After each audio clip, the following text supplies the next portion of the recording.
This podcast is a member of WildGamesProductions.com and D20Radio.com. I'm Chuck Norris, and I approve this game.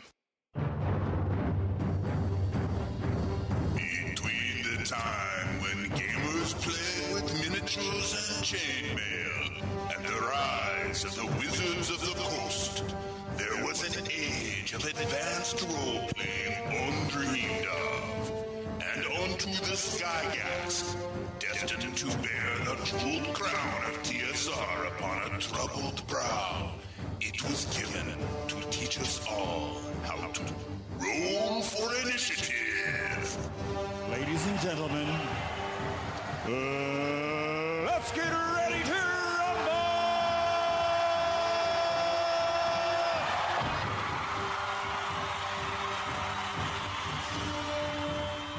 Volume number 3, issue number 129, the Roll for Initiative podcast. I am DM Vince, sitting alongside DM Nick.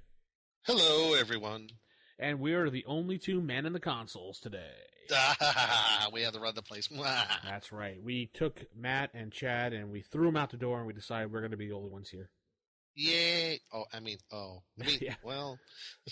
Nah, they couldn't join us this week, but we stayed here to man all 4 chairs. So we're going to be talking double time this week. Yes. So those of you who don't like us, too bad. Ha ha ha. Hardy har har, hardy har har. So this episode we're gonna dig into our mailbag because we have a lot of emails again, a lot of comments. We have long voicemail with comments.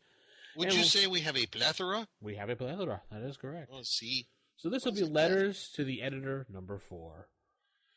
All right, we're up to number 4, ready for letters to the editor. Cool. Yeah.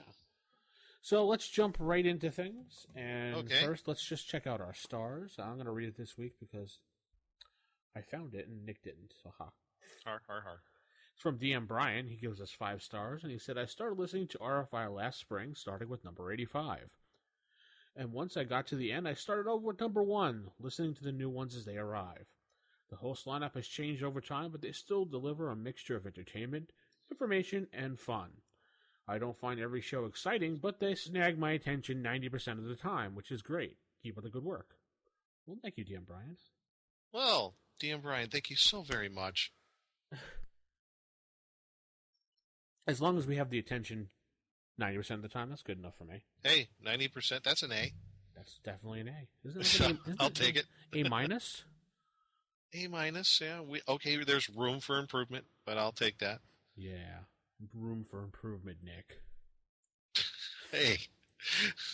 What can I say? You're that percent's bringing us down. No, I'm kidding. All right, so let's head into some sage advice. Okay. Sage advice. So our sage advice this week, we're going to be reaching down into that mailbag. First, we're going to just play listener voicemail that came in about a week ago. It's a little bit long, about 9 minutes, close to 10, but the gentleman is called in. He's going to be commenting about a bunch of things, so we'll let you listen and see his feedback, and we'll be right back after that.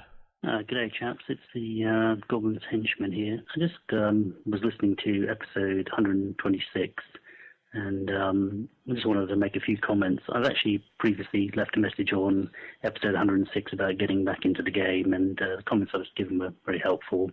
So in that regard, I've got my old books out and sort of been reading through them, and also been sort of writing my own dungeon to sort of re-spark off, the imagination. So when I heard the message from Andrew, brackets Outlander 78, about crypts, it made me sort of think about the same problems I've been having about trying to motivate and trying to make the sort of setting interesting. Now, my dungeon isn't about crypts, but what I thought about the things I've been trying to incorporate is trying to, for example, look at ways to motivate the players. So, for example, if they want something from the center of the dungeon, sort of like the crypt, something like the chalice of healing, maybe there's the creeping death that's causing all sorts of diseases around the town or wherever they are. Maybe a couple of players catch this creeping death, so the players are no longer only interested in getting to the center. But actually, because they've got it themselves, they now when these 20 zombies turn up, they're not just 20 zombies. They've got to hack through. They're 20 zombies are standing in their way of actually getting what they want, which is a cure. So maybe that's one way to do it. So makes the standard monsters more of a challenge or more interesting. The other thing is maybe to mix it up a little bit. Some of the ideas that I sort of thought about when my last message I cut off on was maybe something like an undead rust monster. So suddenly the players are confronted with something out of their comfort zone. Do they treat this as undead? Or do they treat it as a rust monster? What's the best way of going about it? And maybe you can mix it up a bit more, because maybe the rust monster is no longer, through its process of becoming undead in whichever way it became, it no longer affects metal. It affects organic matter like leather armor, boots, cloaks, magic spellbooks, things like that. So it's different to what they're expecting. Or maybe it's got both the properties that I mentioned. One, maybe that affects leather, but maybe also organic matter. Maybe it also 25% affects metal as well. So you've got this scenario where maybe the fighters are hanging back. They think of the rust monster, but in fact, they send in the thief and his boots and his armor erect. I don't know, just something like that. The other thing is maybe to combine the two kind of monsters together, like a gelatinous cube with like skeleton warriors or some form of other form of undead. So maybe they finish dealing with the gelatinous cube and they're going through the loot, and then suddenly this skeleton reaches up and grabs them by the neck, or if they're sucked into the cube, they've also got to they're in the cube, and now this skeleton begins to go grab them or something. So just go freak them out, take them out of their comfort zone. And actually, the other thing I thought of in my last call, which I think got cut off, was this idea of maybe something like a spider mummy, which is took me a while to sort of thrash it out, but I kind of came to the idea of why not have you're faced with this mummy that shoots spider wrappings from its fingers, and if you get wrapped up in those bindings, you can then be converted into a spider mummy. So it's a bit like a normal mummy, but it actually sort of is slightly different. But the other thing I thought is maybe actually it's instead of being true undead, it could be like one of these yellow musk. I think it's a yellow musk or yellow. There's basically like a creature in the fiend folio, I think, which is like has a picture of a plant growing out of a skull. And in that regard, this is a relative of it, but instead of turning into a zombie, it turns you into maybe one of these spider mummies. So you can sort of pick, maybe it's not a plant, maybe it's a mold, like a big mushroom. You can see the players coming into a room. There's all these spider webs everywhere, and these sort of bodies wrapped in silk wrappings hanging from the ceiling. The players, and some suspicious of caverns nearby. Or players are thinking giant spider, but in fact, it's they might go down. The fighters go off to guard these holes while they kind of cut down these bodies to sort of save what they think are victims. But in fact, they've just put themselves right in the firing line of these spider mummies, and maybe they smash up these mushrooms, which release these spores, which have a chance of infecting the players with the disease. So they're not, they think they're undead, but no, they're not. They're something else. Anyway, just sort of things to mix it up a little. Just a couple other points. I think Dave the Moderate also rang in about converting people to 1E, first edition, obviously. I just listened to the first episode of the podcast, Volume 1, Episode 1, and I think this was actually dealt with. It talked about a primer for AD&D that contained 4 Zen rules for principles underlying AD&D. So I think sounds like a good place to start. Maybe try to get that hold of that primer. The only thing I would add is not to diss. I'm not suggesting anyone was saying this, but it's not a good idea to say, just emphasise why AD&D is good, not why the other systems are bad. It's always better to be positive, but I'm sure that's probably fairly reasonable. I also quite like the points made about the taverns in response to Alan, aka the Rabid Gerbils question, and a good way of sucking up money mops. I always find the players have too much money. I remember the game I ran way back in the day in the 90s. One of my players was I think it was a lawful evil dwarf, and the player playing him was very, very, quite an eccentric character. Anyway, he decided to spend the best part of his share of a dragon horde on some fine art. Now, given that he was a lawful evil character, his taste in fine art was slightly vulgar, shall we say. Anyway, I think he spent the best part, several tens of thousands of GP on this artwork, which he rolled up and took with him into dungeons. And at one point, I think they ran out of torches, so he ended up burning it as a torch. So it's probably the most expensive torch ever used in AD&D. Anyway, quite an amusing event in the end. So yeah, I like ways of really getting players to use up their money, because otherwise they have too much. Just a final point about, I think a point that Jonathan raised about the battle scenario. Now, I think a lot of what people said were, very valid points about whether the players should always win or not win, and if they lose, maybe it's a good segue into another adventure. But I don't think anyone's actually covered the rules themselves, what they how they might run. One way I thought you could do this is to use miniatures. Now, I don't really like miniatures as a general rule because it's not really what role-playing is, but this is a particular kind of scenario that this DM wants to explore. And I thought one way to do it is to use lead figures where, say, one lead figure represents a unit of, say, 60 orcs. So what you could do is have an orc with 6 hit points, and each of those hit points represents 10 orcs. So you imagine this, so you can have like 30 or 40 figures that each, so represents the army. And so you could have like a human of 7 hit points fighting an orc of 6 hit points, and just use the standard rules. And that represents a fight between 70 humans and 60 orcs. And basically roll to hit as normal, just using combat rules. And I would say a miss actually would do quarter damage, because you're never going to have a battle like that where there's no casualty. So you can imagine the human fights the orc. You roll, first 2 rolls are both misses, but they do quarter damage each. Next roll, the orc hits and the human misses, so the human unit is destroyed, and maybe the orc is left with 2 hit points.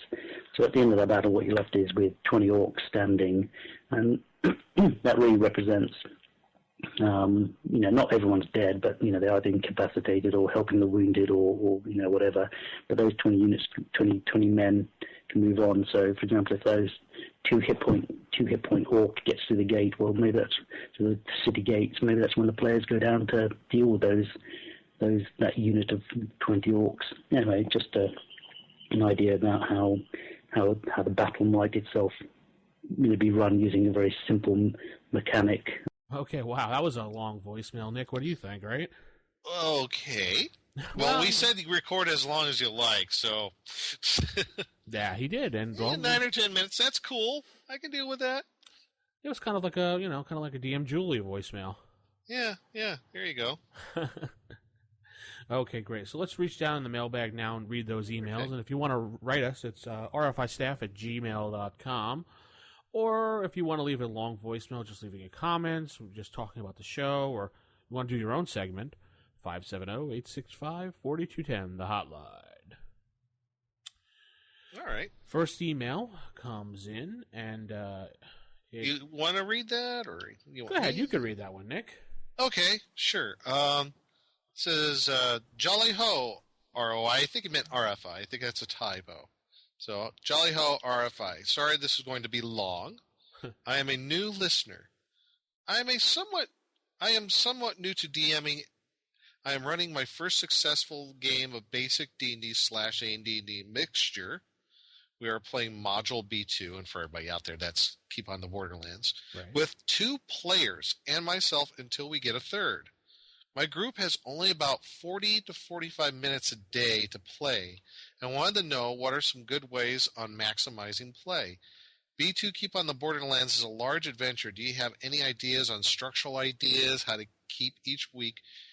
Can we be conclusive so that my players won't be stuck on a standard encounter at the end of each week? Okay, so we'll take that first part right there. Okay.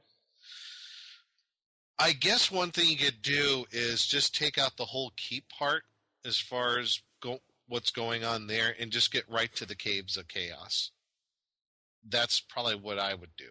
If you're on a real short amount of time to play, like you said, 40 to 45 minutes a day, that's not a lot. Sounds like he's playing during school time, maybe during recess. I don't know. Could be a free period. Yeah. So I would probably forego going into the keep itself and just have it on the side and just have the adventure party going right into the Caves of Chaos. Also, I would also recommend is having at least 2 NPCs for the DM to run. So there could be at least 4 in the adventuring party. So that should help. Instead of having just 2 party members going to the Caves of Chaos, I think you're asking for a lot of trouble. No, I would say, no, don't have NPCs. Do it like we used to do in the old days when we didn't have people. Go to town, recruit hirelings. Well, that too. That could work as well. Yeah, sure. Or do a combination thereof. I don't know. But that's at least as far as kind of abbreviating and getting right into the meat and potatoes of the thing. I would take out the keep itself and just leave it on the side for maybe further, if maybe future investigation. Also, due to this, certain things like our paladin donating money hasn't been brought up yet. What's a good house rule for this? I really wouldn't worry about it. I wouldn't worry about it right now.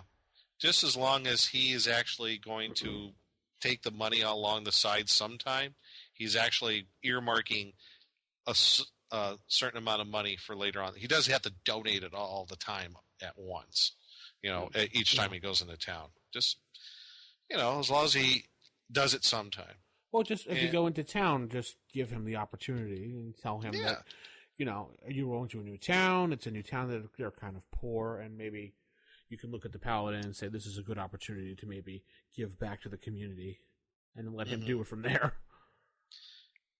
He also continues, how can I get my players to be more interested in role-playing their characters? I've been doing my best to act out actions of monsters or situations. What's some good situation I can put them in to try to get them to role-play instead of slaughtering a slaughter fest every time? Well, since you're only got about 45 minutes a day to play, I think what you might want to do is maybe one session you're going to have maybe real combat heavy, and the next session role play, and just kind of alternate. That's how I would do it. I think that's how I would do it. I don't know if you could really pull off doing both in one session in about 45 minutes. I would kind of split it up to where, if I could, yeah. I don't know. And we're talking about a module here, something that's already pre-packaged and everything. So it might be a little bit more difficult to do. Especially with 45 minutes. Like, we don't know why he's chosen 45 minutes, but like you said, Nick, it could be because of in between classes or something, study hall. Yeah, I have no idea what the circumstances are, but that's one way I guess you could do it. Maybe you have one session almost, completely dedicated to combat-related type stuff, while another session is more of a role-play type thing. See, I'm thinking because it's only 45 minutes, these guys are just like, well, I want to get some action done, and I don't have time for this role-play stuff, so that's kind of why it's like that.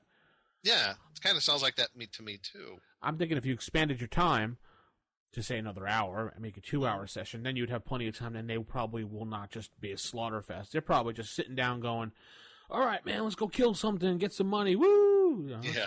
Probably all they're thinking. Kill monsters, take their stuff, rinse and repeat.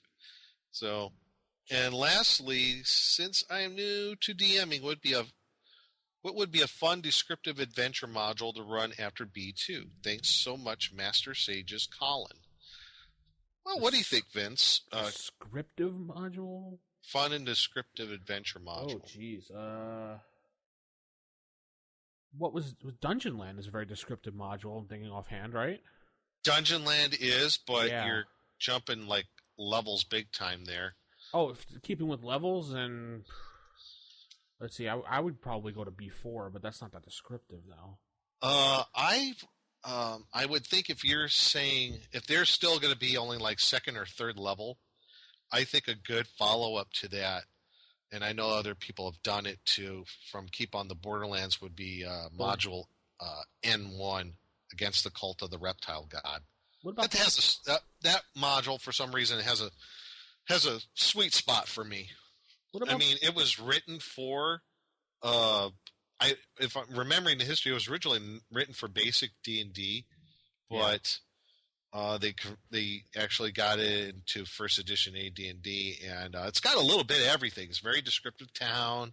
It's got an interesting little mystery going on in the town, and you got a little bit of town adventure. You got a dungeon adventure. You got some wilderness stuff in between. I think it's a good module for everything in between. And after that, who knows? what about Secret of Bone Hill? There's another good one. Yeah, that's a very good one. That's very module. good coming up because Halloween's coming up. That'd be perfect. Yeah, Secret of Bone Hill, very good one too. And that one's a little more sandbox-like, if I remember correctly. It's a little more freeform in that regard. That one's got some interesting town of Rentonsport, and it's part of that Lendor Isle series of modules that Len Lakofka did back in the day. Yeah. Oh, it goes And- right to level 2, which is the Assassin's Knot. I forgot Yeah. about. Yeah. Yeah, levels 2 to 4 on that one. And going back to the Reptile God one, it says levels 1 to 3, but I honestly think it's probably better suited for levels 2 to 4 or even 3 to 5 because of the big bad guy at the end. So either one of those. In fact, why not just like plunk a couple of plot hooks after sometime near the end of when you're running the module, and they could pick each one where their go-to, you know? That's what I do as a DM, where I have a start-off point, but after that, when they're done with the adventure, I'm going to have like 5 or 6 other little plot hooks, if you want to call them. I don't know if we would call them plot hooks, but seeds to other adventures, you know, laying out a few for some breadcrumbs. And wherever the party picks, they pick. Right. And just kind of go from there. That's how I do it. I don't want to feel like that they're being railroaded into a particular adventure. So that's how I kind of do things. Gotcha. All right. So thank you, Colin, who wrote that email in. Yes, thank you, Colin. Our next one comes from November Druid, and he's just dropping us a note telling us Adventures Dark and Deep, which we did do a review of a while back while it was still in its beginning stages. It's infancy, if you will. I really didn't want to use that term. I don't know. It didn't seem right. Infancy. I don't know. But anyway, thank you, Nick. Oh, sorry. No, Adventures Dark and Deep is now out on sale at Drive Thru RPG, Player's Handbook, Game Master's Guide, Beast 3 have been released. Maybe you guys could do another review or show on this product. I've gotten the books, and they seem very well organized and clear, considering making this my default game rule set. I haven't looked at the final product since we've reviewed it. I haven't heard any complaints except for one, and that the print is way too small. Oh, really? There was a couple people complaining saying the print was small, but that could be just grognards with bad vision. Well, you just zoom in on it if you got a PDF of it. There. No, I think it's the people with the actual book are saying that. Oh, well, get a magnifying glass. Yeah, and put it up to your face or something. No, Facebook, you're doing it wrong. Or like, I had a GM when I was going to a convention in Pennsylvania. He had those goggle things that the jewelers wear for magnification. Oh, no kidding. He used to put that on because at the end of the night he got so tired he couldn't see. Wow. He had pretty thick glasses. He was an older guy, obviously, but yeah. And he had to put those on. He was like, "Oh, I can barely see at the end of the night." Boy, things I get to look forward to then. Yeah, Nick, you're getting close to that, right? No. Oh, okay. I'm 42. I'm not old. Oh. Anyway. That's why I at least keep telling my kids.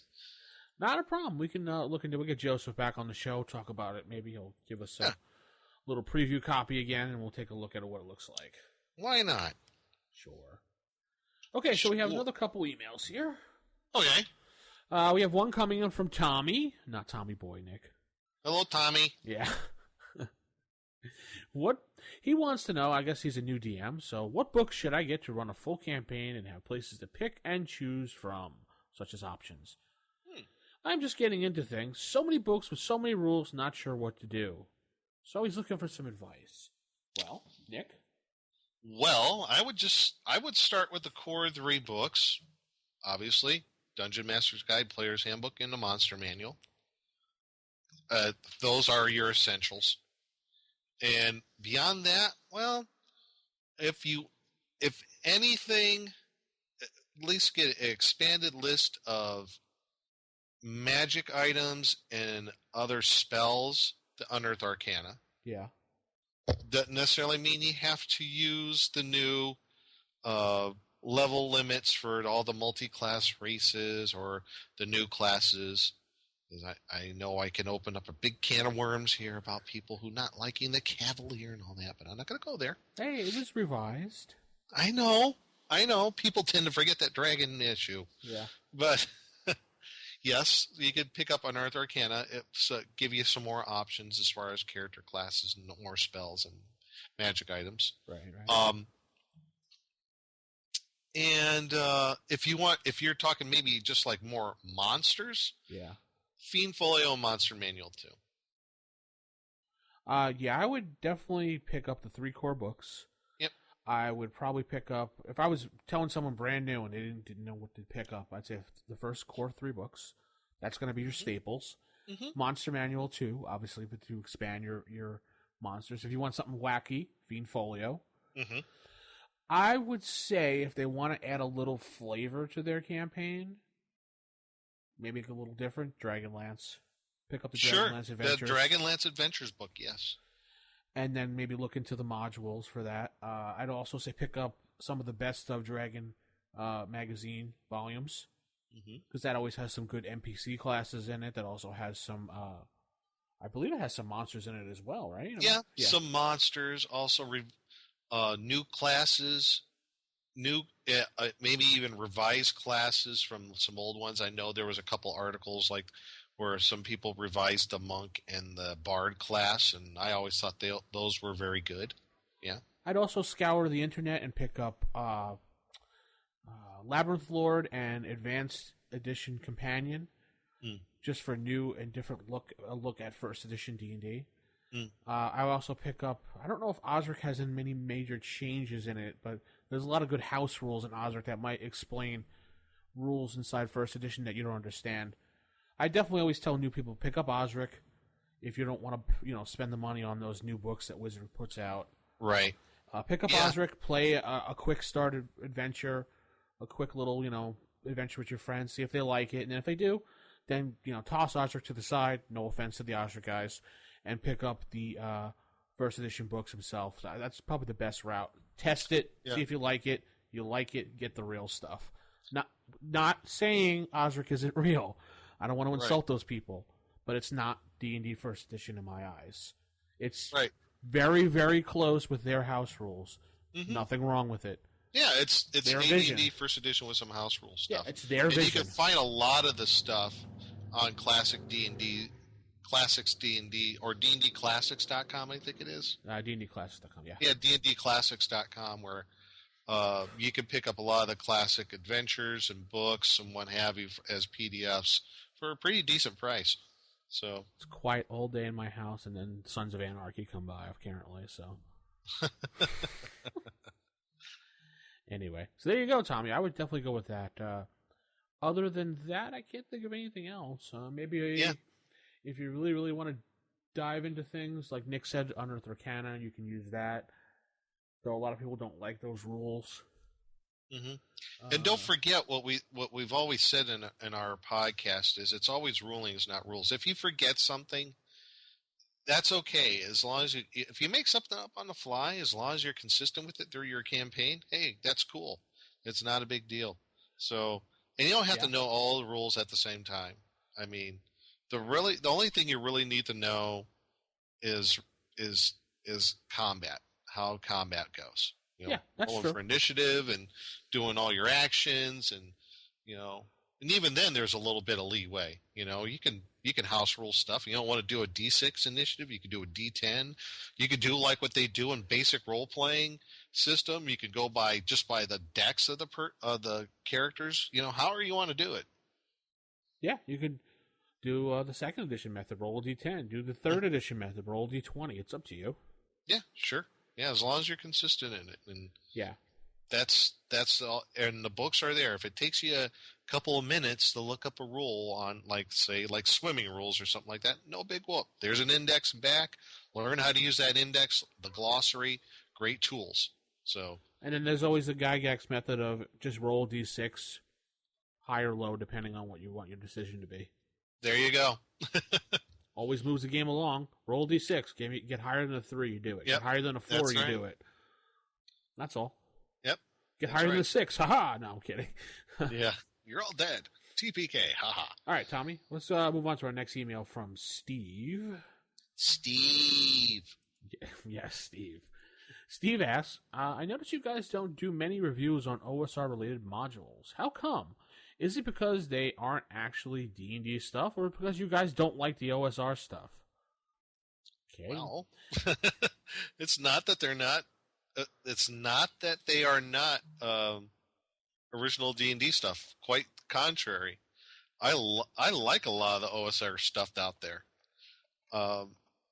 and that, I mean, I've been wanting to do. I think, in fact, there was a Blackstone's Vault, I think, on a review of a module. Pod Master the Sinister Shroom or something like that. Yeah, you did. It was a while back. Yeah, mm-hmm. I've done some. Yeah, the anomalous subsurface environment, the ASE modules 1 and 2. Those were really cool OSR stuff for Labyrinth Lord, and they're totally gonzo in that respect. So, yeah, there's a lot of good stuff. Expeditious Retreat Press puts out some great modules. Well, I'll answer the question now.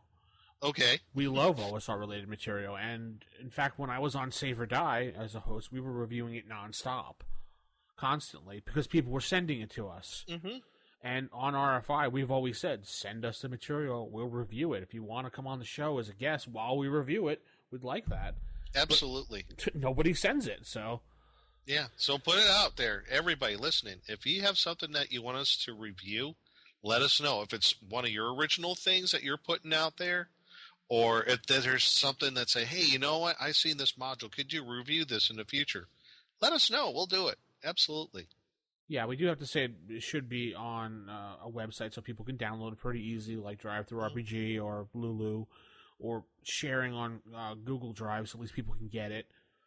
Not just, hey, we have this module, but it's going to be, you have to email me for it. No, we're not doing that. Oh, no. No. So, yeah, and in my opinion, I'm glad that there are people putting stuff out there now, and it's so much easier than it was in the past. So, I mean, there's so much material out there that you can either use as written or modify to your own needs. There's a plethora. Jeez. Okay. Thank you. You're very welcome. And another email we got from Brad. He would like to know, what are your thoughts about allowing characters to level without using the training system and skipping the whole experience system as well? What about characters leveling every 3 to 6 sessions? No. That's my answer. No. Okay. I like the leveling system. Can you expand on that? Yes, I can. I enjoy the leveling system as a DM. I like handing out experience and keeping track of that stuff and letting my players grow and, get happy when they level. Because if you just, every 3 sessions or 6 sessions, just meh. Yeah. What if you spend the entire session doing nothing except walking around town? Does that count? No, not really. Is that really experience? Yeah, I tend to agree with you. I mean, I could see it maybe getting rid of the training portion. I mean, you could leave that aside, but as far as the experience point system, how do you quantify for all the player characters, otherwise how they improve, And like you're saying, what if you spend a whole session where it's there's no combat, there's nothing really going on at all except just going around town and everybody's doing their own little thing? How do you earn experience in that respect? How do you know? I mean, without something to gauge their progression, I can't see how you do it. unless you're a DM who says, okay, if they accomplish this task and this task and this task, they can accomplish A, B, and C, then they level up. I guess you could do it that way. You could, yeah. But I think it'd be a little more difficult, because then you're going to run into a problem with, I don't know, with maybe encounters being, way maybe too whack, out of balance. I don't know. It's hard to say. I don't know if I could pull that off myself, but I guess a one way to do it, like I said, is if you wrote down as a DM and said, okay, if they accomplish in the next 3 sessions these 5 particular tasks or plot points, then they can level up. I guess that's how you could do it. But that'd be just a little too weird for me. I like having it right there. Experience points from magic items and monsters and whatever. It's just easier. I understand that, it's hard for some people for the booking and keeping track and thinking people cheat and everything like that. And that's where you get to as being a DM, to where you have all that stuff beforehand before you start the session. You have all the experience points for everything, all the encounters and everything already there on the sheet. It's already there. So there's no way of, messing it up. But I guess you can see the thing about cheating. And anybody who's cheating playing D&D, well, it's only cheating themselves. They're just a loser. Loser. Loser. Yeah. Yep. All right. I think we had one more from Professor Thork, who wanted to know about why do NPCs have level limits? Well, they have level limits because they're NPCs and they have classes just like the player characters. So they kind of fall within the bounds of the system, unless you want to throw that out the window. So, I mean, there's got to be some sort of, boundary within the rules in that respect. I don't understand why you wouldn't have level limits even for NPCs. I mean, they're just as limited as the player characters. There's really no difference if one's a non-player character. Yeah, I don't really follow most of those anyway. I don't really care. I know the book has level limits, but I never really followed most of the level limits, unless it was one of those games I was strict to the rules. So yeah, I don't either, but for the most part. But if you were, if there's level limits for elves for certain classes, then if you're going to have an elf NPC who's a fighter magic user, he's going to have level limits too. Yeah, I guess if you're imposing those, you'd have to do it. I would think so, to be consistent. Anyway, all right. So that's our emails for this week. Let's jump right into a new segment that's come in this week.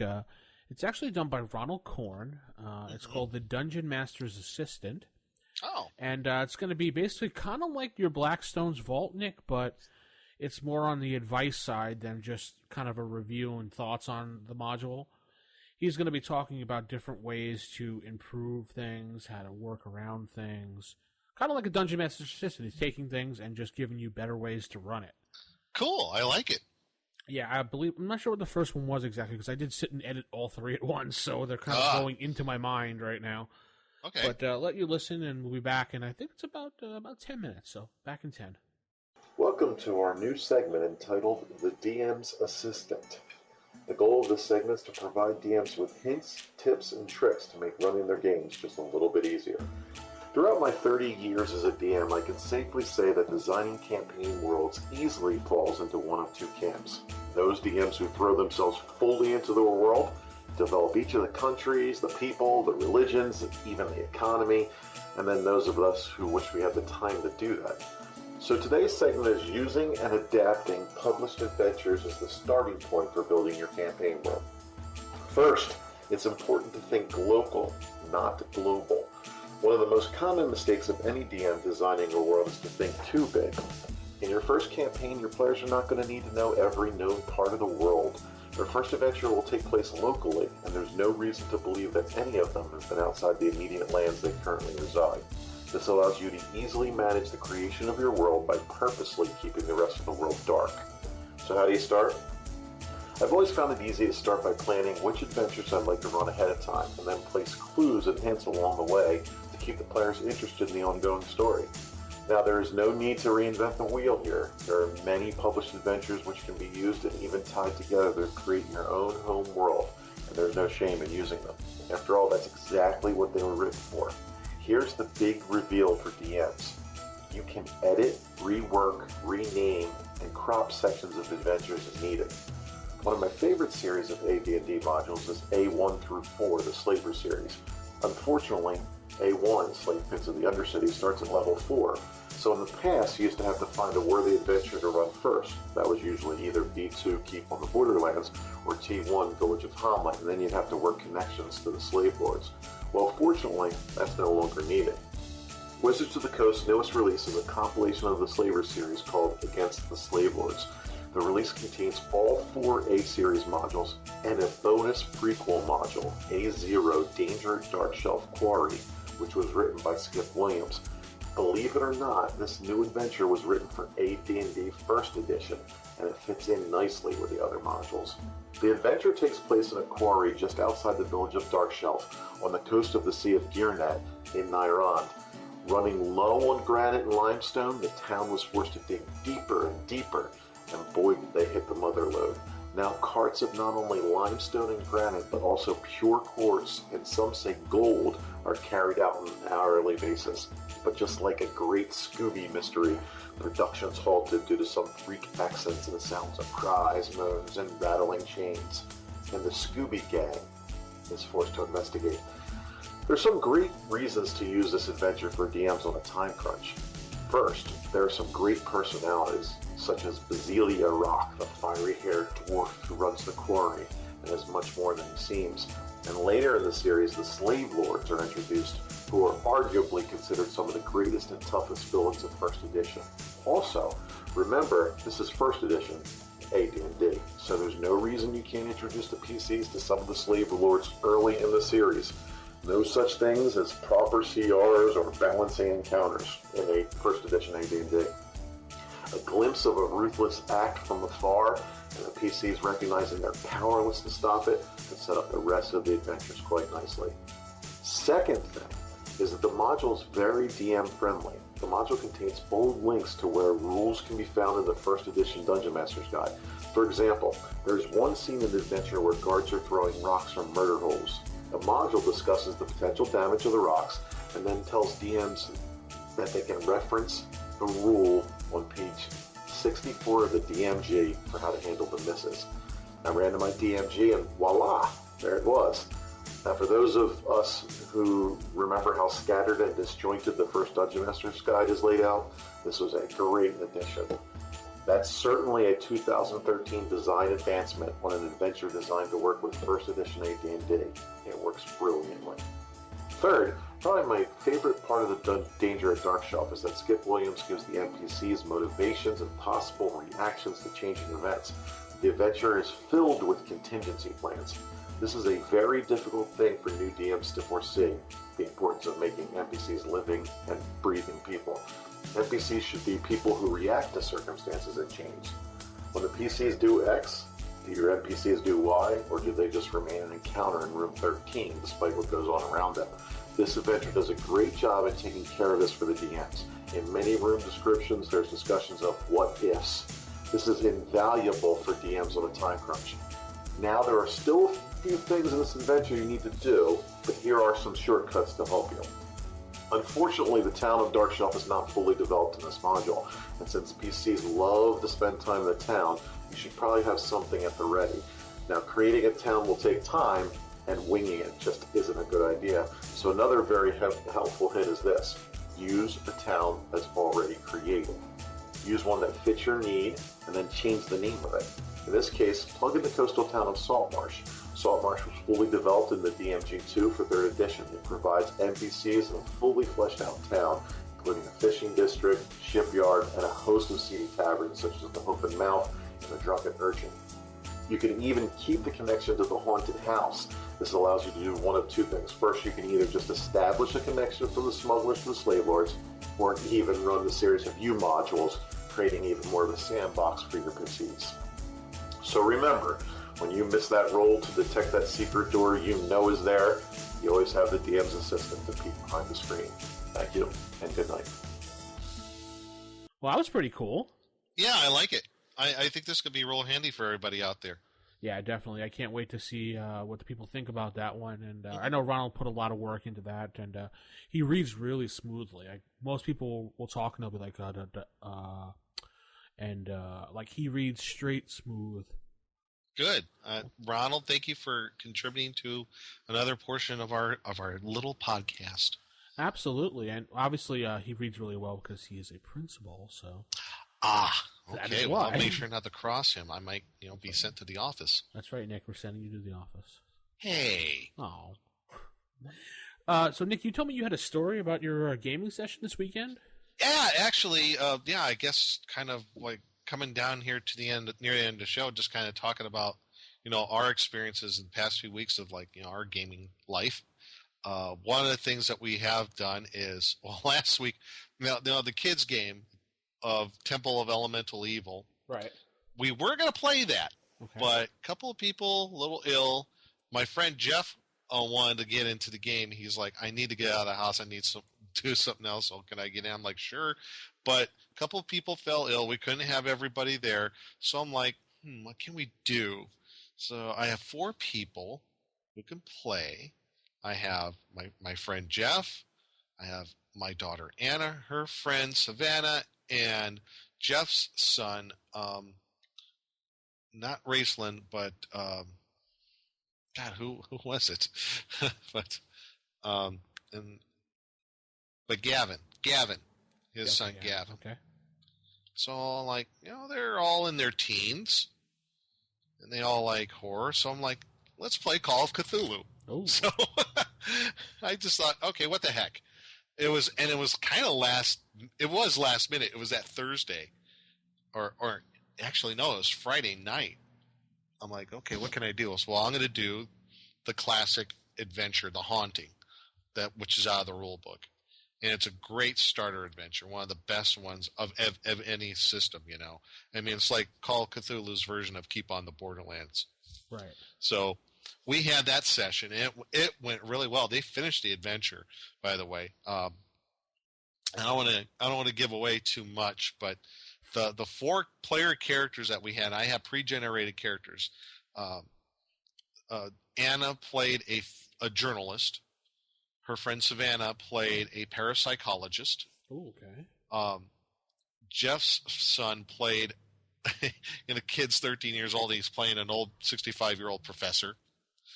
And Jeff plays a Catholic priest, which I find ironic because Jeff's an atheist. So, but so he's like, "Yeah, I wanted to play it," and everybody role played their characters very well. They went through the investigation, basically just to give a rundown on the premise of the adventure is. And one of the investigators or the group of investigators somehow gets contacted by a person who owns this home in Boston called the Corbett House. And there's last people who were in the home. The husband and wife went mad. The children were sent to relatives in Baltimore.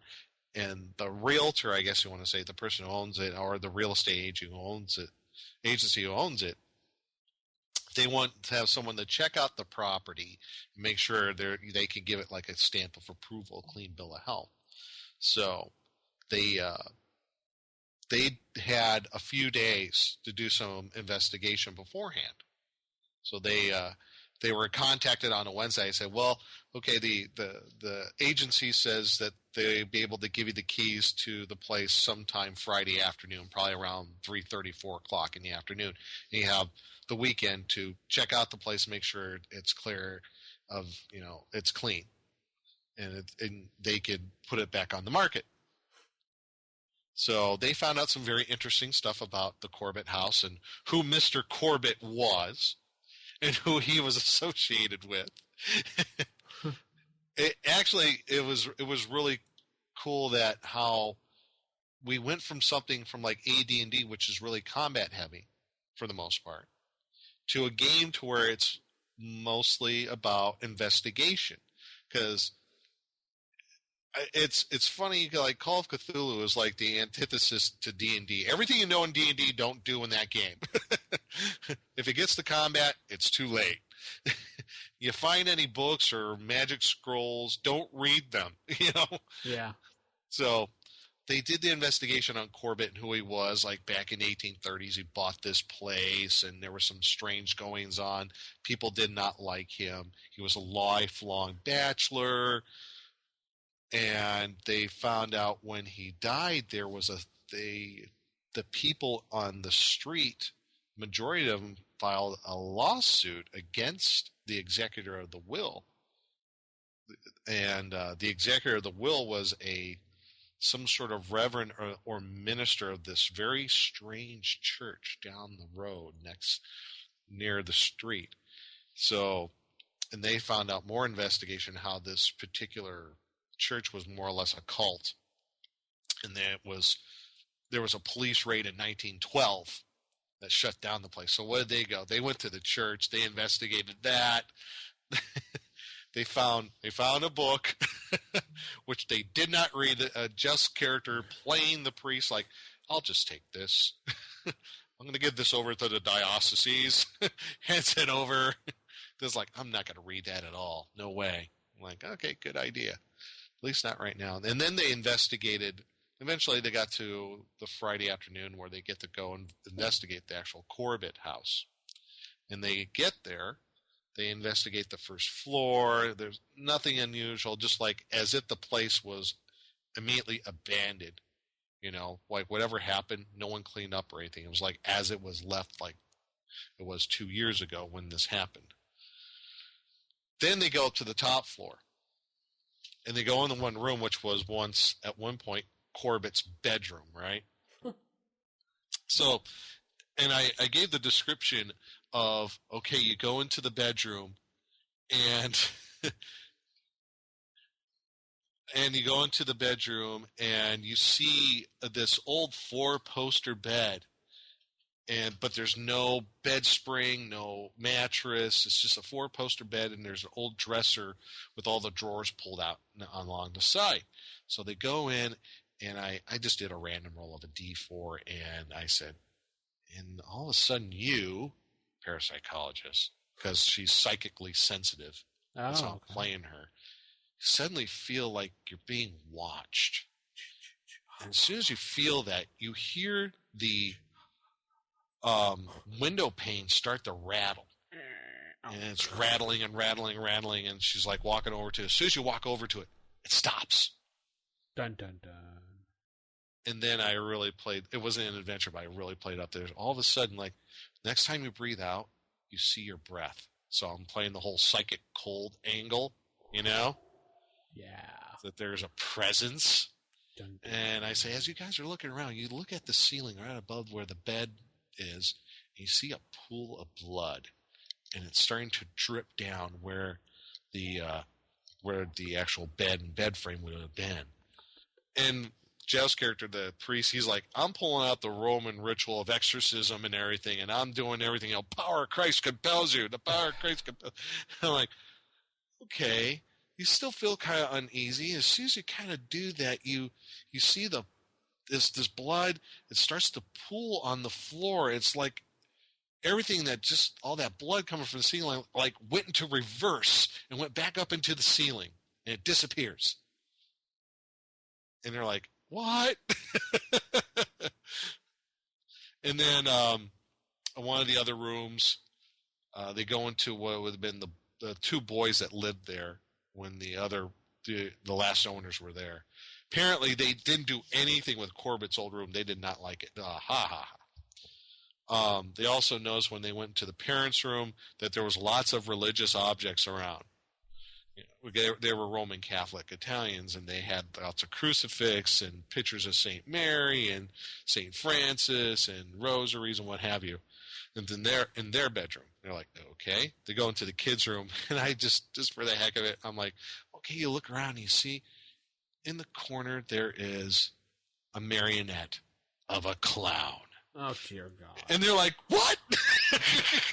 And like, yeah, it's just sitting there staring at you. Creepily. Yes. So eventually they go downstairs into the basement area. They were able to get the lights back on. They figure out the fuse box. They goes downstairs where it's kind of like a workroom, kind of junk room. They're kind of fishing around there. The priest figures out that the downstairs area is not as big as an area as the main floor. So he figured out, okay, there must be a false wall here, and it's kind of obvious in a way. But as they're looking around, this is one of the things in the adventure where a dagger comes up, starts floating, and this thing is controlled by Corbett. And they start fighting this dagger. They're like shooting at it. They're missing and everything. The priest gets out his sword cane. He's like trying to parry it. They eventually somebody stomps on it, shoves it in an old toolbox. It's rattling around in the toolbox. Luckily, nobody got hit. Good. They go through the false wall into this crawl space, and then they get to the other side. They're the second wall, the crawl space, and they see Corbett's body. It looks kind of like a mummy. It's like a mummified corpse. Almost 100 years old, right? Yeah. The parapsychologist goes up to the body. And I said I wasn't going to do spoilers, but you know what the heck? It was a fun adventure, so I'm going to continue. So, all right. She goes up to the body. She's like, I'm going to touch it. And she sticks out her hand, and the priest goes, no, don't touch it. So what does she do? She takes her other hand, touch. Oh. And I say, as soon as you do that, you're dead. Corbett's hand of the corpse tries to reach out and grab you. Every rolls their sanity, right? The parapsychologist fails. Oh.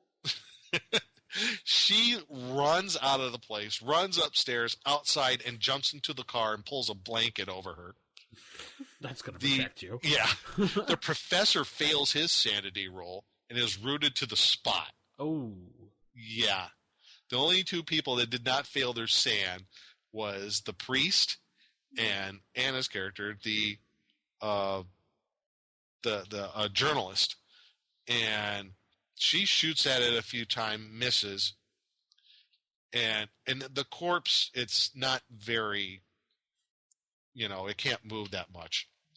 I was going to cast a couple spells before Jeff's character, who said, before he came down, I have my duffel bag with the shotgun in it. I'm like, okay. So he's like, I'm waiting for the corpse to get point blank range. I'm like, all right. So he's like, I'm going to touch this corpse's, the end of the barrel of the gun is going to touch this corpse's chest. I'm like, all right. I roll in to see if he hits with his two claws, misses, terrible. And so point blank range with his shotgun blows this huge hole in Corbett's chest. And he falls to the floor. And they're like, oh, okay, cool. Then he rises back up. And they're like, what? He did have on his corpse something like it's called a flesh ward. It's kind of like an armor spell. Okay. And it adds points on top of your hit points. He had 18 points on a flesh ward. What did Jeff roll for his damage from a shotgun? 18 points of damage. Took the flesh ward off completely, and then while he's reloading, the Anna's character finally gets 3 shots off and finishes off Corbett, and he turns to dust. So that's how they ended the adventure. It was really cool just to see how it all went. They said they had a great time. Well, good. Yeah, it was really fun. So sorry it was a little long, but that is a fun adventure. Yeah. If you ever get a chance to play Call of Cthulhu and you're gonna either a one shot for Halloween coming up here. Yeah. The Haunting is a great one shot game, and you could do it in one session. You could do it in 5-6 hours. It's so much fun. Cool. Yeah. I don't have any gaming. I didn't game at all in the past 2 weeks. Really? No, I just was between, this and that, and this weekend I had to bring the cars in for maintenance and everything, so. Real life. Doesn't it suck? But I did get to go to Half Price Books this weekend. Oh, I get you good finds? Oh, yeah, I got some good deals. Half Price Books was having some major sales, so right here in the Dallas-Fort Worth area. Mm-hmm. And I spent a total of $20, and I walked away with the second edition box set for Ravenloft, the Forbidden Lore. I think that's what it's called. Yeah, Forbidden Lore. And it had the tarot cards and the fortune-telling dice not touched inside the original package. So it was pretty much complete. Absolutely. There was nothing wrong with the box. It had a little tiny dink in the right-hand corner. It was like somebody opened it up, looked at it, went meh, and put it on their shelf, and then said, "Oh, I think I'm going to sell it," and gave it to Half Price Books. Wow. Got that. I got Top Secret SI. Cool. That as well. Everything was in it except the dice. There was only a little a rip on the side of the box, but I don't care about that. Yeah, who cares about that? Hey? The maps were still beautiful. The modules were fine. Cool. The books were fine. I also got a Top Secret module, which I've never actually seen. Oh, wow. It was from the original Top Secret game set. Oh. Okay. Which is compatible with both anyway, so it doesn't really matter. And I wound up getting the Shadowrun core book, second edition, and the GM screen as well. Wow. And and the first edition player's reference screen. Oh, cool! All right, man. Which I've never had to use for $20. Before. Yeah, I never had to use before, but it was marked at $1 clearance, so I said, "Hey, snag." There you go. So that was what I got all this weekend. Very cool. Yeah, too bad you missed our Marvel weekend last time, Nick. Yeah, I know. Sorry about that. We had some good times. Matt had some good times bashing Cyclops, so he went on his little rant about that. That's okay. So anyway, I think that's gonna end the show this week. Yeah, just a little bit of everything this week, I guess, and a new segment. Absolutely. Very cool. You can send in your segment if you want to do a segment, a review, or maybe a Dungeon Master type thing like Ronald Korn did. Or maybe just you want to do some type of thing like we used to have with the Thane. You could do that as well. Sure. Oh, yeah, we'd love more stories like that. That would be very cool to have. Or if you want to leave a really long voicemail, 570-865-4210, our hotline. rfistaff@gmail.com, you can email us at. Or go to our website, rfipodcast.com, and click on Contact Us, and you can just fill out the little form, and it'll automatically send an email to us. Facebook.com/RFI Podcast, and you can also follow us on Twitter, but we don't really tweet, so RFI Podcast. I don't tweet. I don't tweet. I just have the Twitter for RFI Podcast to just announce new shows. I figure Facebook is enough for me. That's enough. Yeah. Anyway, I guess we'll sign off and see you guys next week, so keep it original, keep it old school, and good night, everybody. Night, everyone.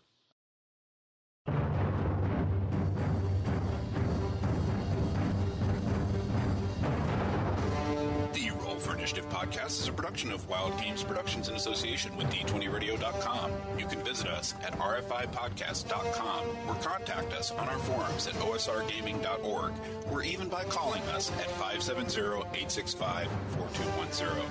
This podcast is produced for entertainment purposes only. All other uses are prohibited. And remember, if your magic missile spell doesn't automatically hit, you're playing the wrong edition.